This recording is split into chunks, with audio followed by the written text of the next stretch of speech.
Entry मिलती है Chicago में, उस समय की तुलना एक ही बात से होती है, सूर्य भगवान का कि रथस्येकम चक्रम भुजगयमिता सप्ततुरगाः निरालंबो मार्गः चरण विकलः सारथिरपि।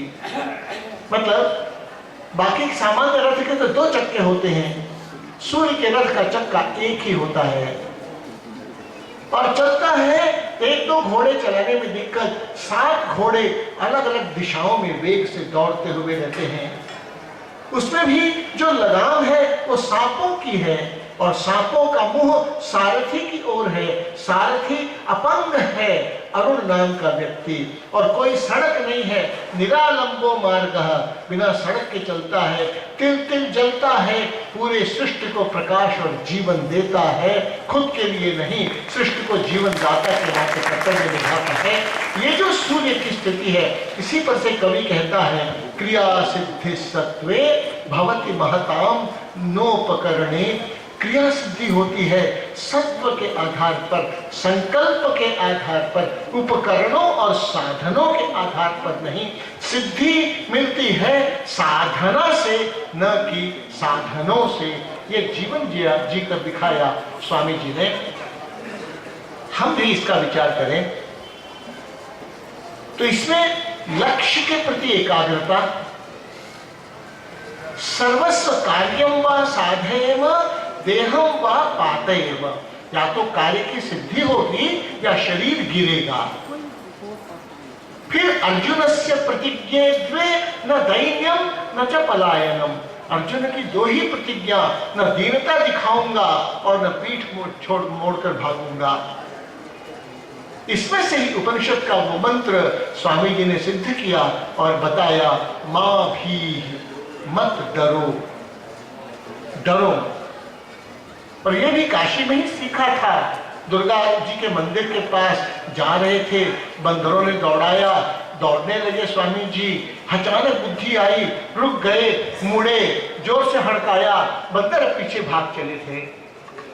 समस्याओं का सामना करो, मुड़ो मत। और इस सब के लिए शरीर माध्यम खलु धर्म साधनम। शरीर ठीक रहे, शरीर मजबूत रहे। इसी के कारण जब वो यूरोप में जा रहे थे, ट्रेन में बैठे थे, 2 और अंग्रेज थे और उन लोगों ने कुछ बातचीत की और ये इनका मजाक उड़ा रहे थे। वेशभूषा सब देखकर स्वामी जी चुपचाप रहे और थोड़ी देर के बाद जब उतरने की बारी आई और कुछ पूछा उन लोगों ने, अगला स्टेशन कब आएगा, स्वामी जी ने अंग्रेजी में उत्तर दिया। तब वो अटपटा गए, अरे स्वामी जी को जितना हम मखौल कर रहे थे ये तो सब समझ रहे थे। तो Swami ji, do you know English? Yes yes I can manage it. You didn't protest at all. तब स्वामी जी ने जो कहा, यही कहा, मैं क्या तुम लोगों से बकवास करता, मैंने ऐसे बेवकूफ दुनिया में जीवन में बहुत बार देखे हैं, इसलिए मैंने कुछ नहीं कहा तुमको। और जब ये कहा तो उनकी त्योरियां चढ़ गई। इनकी त्योरियां चढ़ती, इनकी बाहों के मसल्स देखकर वो चुप ही रहना अपनी कुशल समझ गए और अगले स्टेशन पर उतर कर चले गए।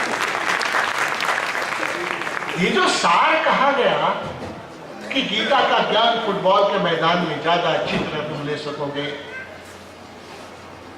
यही बात कही कि अध्यात्म बुढ़ापे की बुढ़भस नहीं है, यौवन की उत्तुंग उड़ान है। स्वामी जी ने यही जिया है। और बहुत सी बातें आगे हों, अभी इतना ही हम समझ कर चले।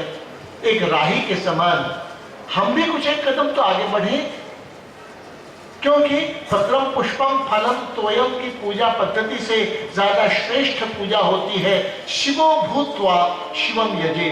शिव बनकर शिव की पूजा करना, यही सर्वश्रेष्ठ पूजा का तरीका है।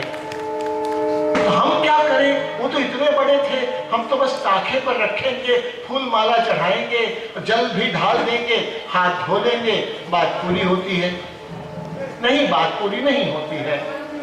एक राही था, जाना